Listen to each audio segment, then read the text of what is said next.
Today marks the extraordinary beginning of a new era. My name is Jared, and welcome to episode 10 of Jared Gimbel Learns Palauan. It has occurred to me that I've actually divided up the rest of the dictionary from the phrase book. I have not written all of the mnemonic devices yet, but I think it will actually take me to a total of 28 episodes. And then I think episode 29 would actually be something like prepare to talk Palauan on camera, and then episode 30 would actually be talking Palauan on camera. And then I think that will be the end of season 1 of Jared Gimbel Learns Palauan. Now, as to exactly where there would be a season 2 would be a decision for my executive producer, which would be an interesting thing, except for the fact that I am the executive producer. So, in more simpler terms, I decide what happens to this channel, which is a surprise to absolutely no one. Okay, so on to episode 10. So, to say, what is my name, I'd say, Ndangle. And so, what is my name? So there are 3 elements that I am not familiar with quite yet. So the which apparently has perplexed me since episode 2, if not in fact beyond, not beyond, but before that, is that actually is actually he, she, or it, and it's just pronounced And so how would I remember this? I would imagine somebody asking me like, do you know him, or do you know her, or do you know it? And then I went, no. Like that. Okay, that's going to be very easy for me to remember. And then der is who or whom, but der means who or whom. So keep in mind, this is an idiomatic phrase. The 2 words go together. So I would imagine, who wants to dab this piece of paper?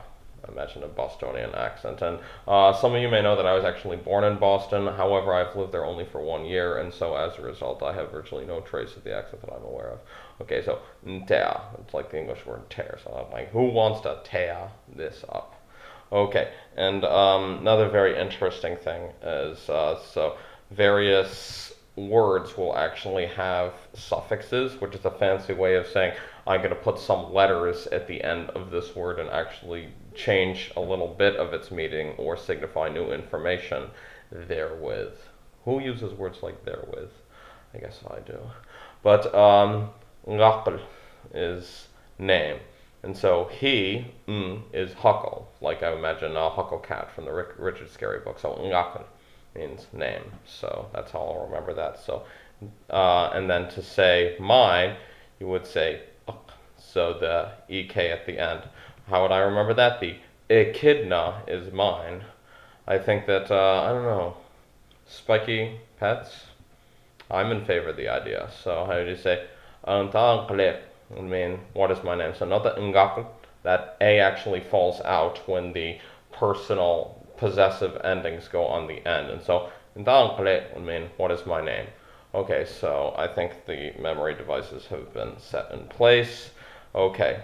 Also, keep in mind that what's actually being said is when you're saying, who is your name? And this actually echoes usage in another language of the Pacific, Tokpizin, which apparently you actually have husat nim bilong you, means literally you're asking who is that name rather than what is your name. I think this actually has something to do with Austronesian or possibly Melanesian concepts of metaphysics. I really don't exactly know, and I don't really want to get into the whole language culture debate. That's a very, very interesting thing with many, many, many, many, many different sides to it. Okay, so on to the next one. Ntanglem means what is your name? Now, the only new information we actually have here is that the em actually is yours.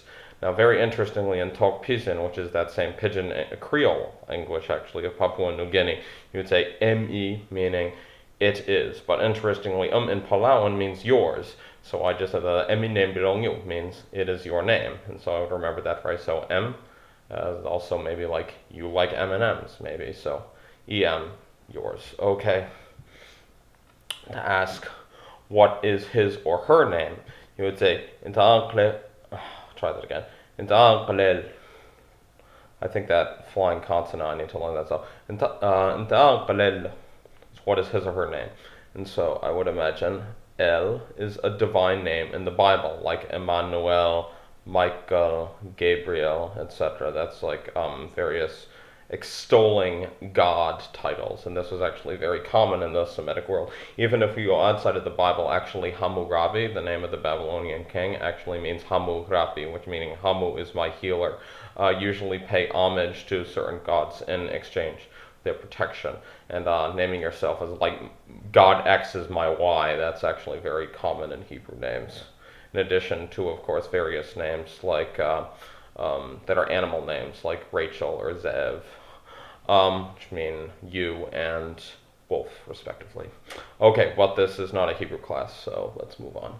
Okay, so El, divine name, so his name is great, or praise his holy name. So the El would actually signify that. So what is his or her name? Okay, and then of course this is a bit of an easy one to say, what are your names? All of you. Be would mean, what are your names? And then the you actually resembles an English word, you. That was easy. Okay, so now we have some words. Bom deod means stand up. And so bom is a command form. And so imagine an airport pilot being told bomb. And so that's, I can remember that. So bom, command form. And just imagine a picture of an airplane. Okay, so deod actually resembles the word to stand. So I remember being told, stand by the door. Maybe by like security personnel or something like that. So bom deod means stand up. Okay. Bom dengok means sit down. And so bom we actually already did. So dengokul would mean like dang uncle, sit down already. A bit like that. So dang uncle, sit down. So bom dengokul, sit down. Okay. And then this next one, bo mokokal milkoi. Please speak slowly. So bo actually is a command form. This is my understanding. If the bom if is followed immediately by an M, because I don't think you really want the two M's.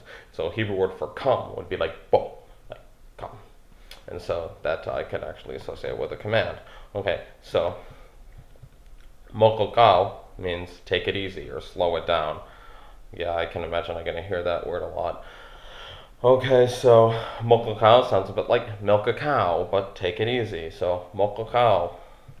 And then milakoi is to speak. And then milk, oi, it's really good. Let's talk about it. Okay, so milakoi is to speak. Mokokao is take it easy. And to say bo mokokao milakoi means please speak slowly. Like, please, how do I put it? Okay, I have the time constraint. Let's move on. Okay, so akmadenge means I understand. And amidenge actually means to understand, to know, or to memorize. So you got to know the difference between mud and ink. Mud, ink, Mudenge, know, understand, or to memorize. So mud, ink, understanding the difference between mud and ink. I know it's a little bit of a fun story, but sometimes, especially when you get further away from the West, you actually really need to do sillier things. You don't even want to know exactly what sort of mental gymnastics I did with Greenlandic, and especially what I'm aware of what medical school students actually do in order to memorize some of the things they need. I admire them. Okay, so indialkodenge means I don't understand. And so various words. Okay, so dial looks like the English word dial, so like don't dial that number. Dial. Okay, and then kudenge means to not understand. So dial kudenge means I don't understand. Okay, I couldn't get it. I couldn't. Okay, like couldn't like couldn't. Okay, like that. Okay, so kamal misal means thank you very much, or like a formal thank you. So kamal is very much or often. Well, I often want to have a camel. And then misaul is tired. So I would imagine me and Saul are tired of incorrect sentences. And apparently this sentence also does include an incorrect grammatical construction. So me and Saul, like Miss Saul, tired. Okay, so and say kamal misal means so is like you, and then kamal misal is thank you, or how do I put it? You very tired for some odd reason. That's like how do I put it? Thank you very much. Okay, so misulang, thanks, informal. So misulang is like I'll miss you for a long time. So like miss you long. So misulang, That's thanks. And you could just simply say sulang. Now this was very easy. I just love so long and thanks for all the fish. Like sulang, like that. And moving on. Mulu and mulakoy means repeat and say that again. So mulu is to again, come back, return, or to do again. So I gotta see me loot again, haha. And then there's I say me loot, like to do something again. Guess it's cool. Okay, so lak muluk al malakoy means don't repeat. So lak is a prohibitive. Lak means like luck in English. So don't press your luck. Okay, next up, lak mengaroda, don't make noise.